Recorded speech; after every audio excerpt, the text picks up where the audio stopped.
The goal of everything that we do in safety is to improve the quality of life by eliminating unnecessary accidents on the job.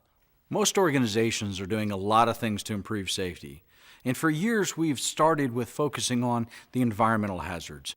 It's important that we keep the work environment safe, but it's also important that we know what to do to keep ourselves safe. How do you get better? And the answer is called behavior-based safety, or BBS. Now, what is BBS? It's a systematic way to do 4 things.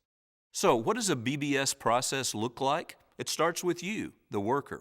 What are you doing already to be safe, and what are you possibly missing? What are the hidden dangers out there in the workplace that might not be on your radar screen, but could very likely get you hurt? How do we discover those? We get a group of you together to steer this process. And this team is going to have a couple of responsibilities. First off, they have to identify what to focus on. We typically look at the incidents that have occurred over the past few years, and we identify a few key precautions, a few key behaviors that, if we were able to take these precautions, could have minimized or stopped these accidents from happening. We put those precautions on a checklist, and we send that checklist out with a group of people that we call observers. Observers are trained to do basically 2 things: to gather data and to give feedback.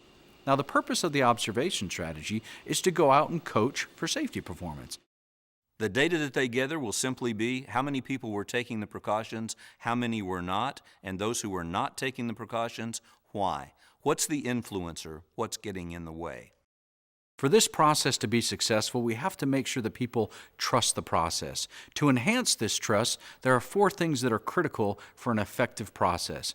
Number 1, no names, no blame ever associated to this process.